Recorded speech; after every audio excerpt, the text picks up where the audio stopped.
Hello everyone, the Crime Life channel is with you. This is far from uncommon in the United States. 11-year-old Linda O'Keefe was walking home from school, but her parents never saw her alive. The case was considered the most complicated in California, and for 45 years no one knew who the perpetrator was. A strange tweet. The disclosure of the case began with a strange tweet that appeared in 2018. Hi, I'm Linda. I'm 11 years old. I passed away 45 years ago, and I want to know what happened to me. In fact, the ghosts had nothing to do with it. The tweet was posted by Newport Beach Police Department Sergeant Court Depweg. That year, it was exactly 45 years since the murder of a schoolgirl, which was never solved. The Guardian of Order wanted this case to move from the category of hanging, at least, to actively investigated. In total, 68 tweets were posted on behalf of Linda. The public stirred and the investigation was resumed. What happened to Linda O'Keefe? Linda grew up in a full family. Her father Richard was a machinist. Her mother Barbara worked as a seamstress, taking orders at home. There were 3 children in the family. Linda was the middle sister. The girl, according to the stories of her relatives, was very impressionable and creative, was fond of music and drawing, and also tried to see only the good in everything, including people. O'Keefe was one of the Girl Scouts and enjoyed spending the summer at scout camp. Usually the girl rode a bicycle to school, but on that day, on July 6, 1973, when everything happened, Linda was given a ride to the educational institution by a teacher who studied music and piano with her. So O'Keefe found herself in a strange situation because she could only return home if her parents met her by car or on foot. Around 1 o'clock in the afternoon, Linda called her mom at home and asked her to pick her up from school. However, the parent, referring to a bunch of cases, refused.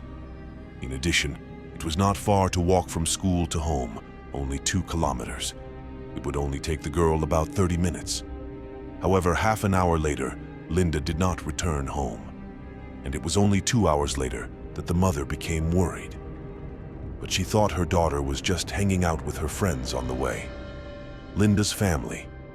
At 6 in the evening, it became clear that something was wrong. The child's mother began calling Linda's friends.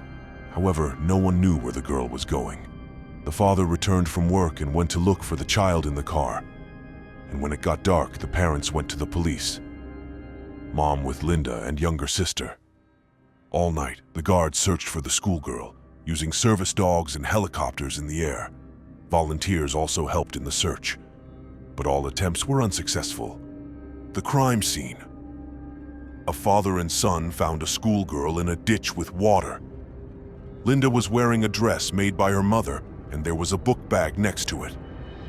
The police determined that the girl's death was caused by strangulation.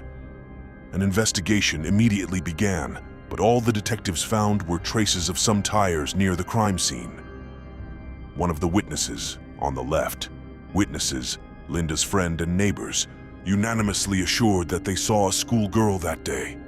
They say that a certain turquoise van caught up with the girl who was walking home, and it seems that she was talking about something with the driver, who was just standing at the passenger door. And then O'Keefe got into the car, so people assumed that Linda knew this man. Portrait of a criminal witnesses helped to draw a portrait of the perpetrator.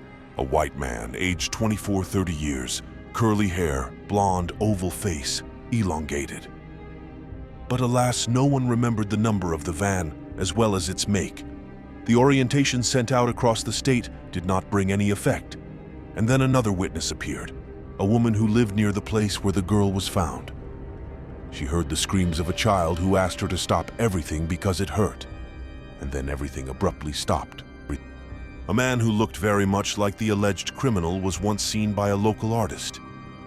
The blonde, curly-haired man looked very worried.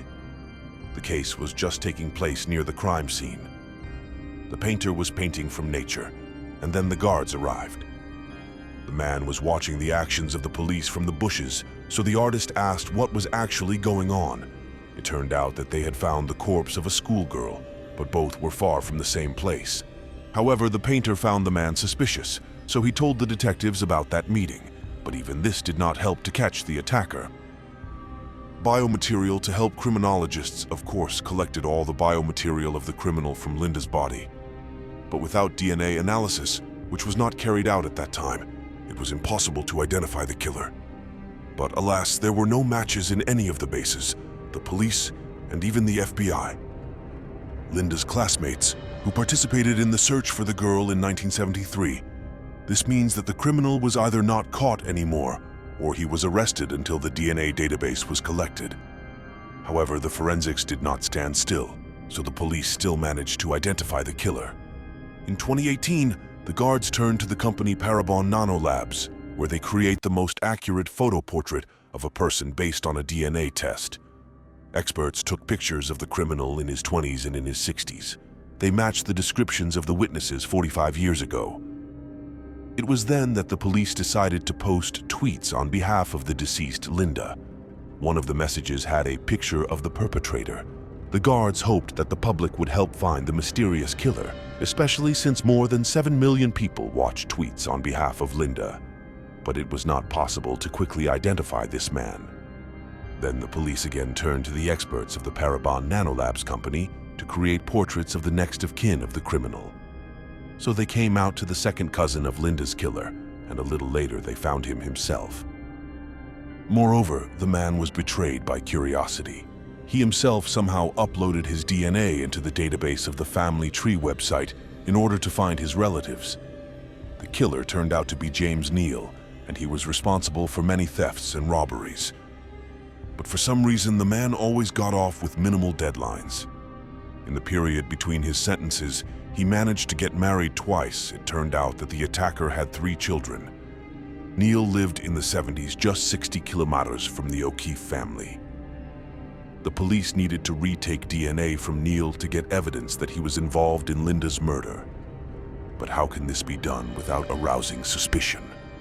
The guards asked the janitors to bring the man's trash, but it didn't help. And only chance decided the fate of the Neely. One day, James was smoking in the car and threw away his cigarette butt.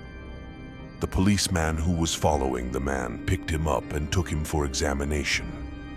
Repeated DNA analysis helped to find out that it was Neal who killed 11-year-old Linda in 1973. When arrested, the man denied everything, but the police collected all the evidence, including the testimony of the girls who managed to escape from the clutches of the criminal.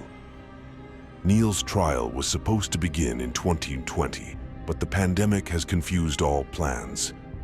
James was admitted to the hospital where he died of lung cancer.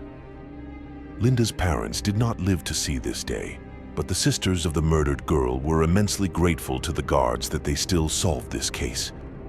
They were the ones who said that their mother blamed herself for her daughter's death until the end of her days. After all, if she had picked her up at school that fateful day,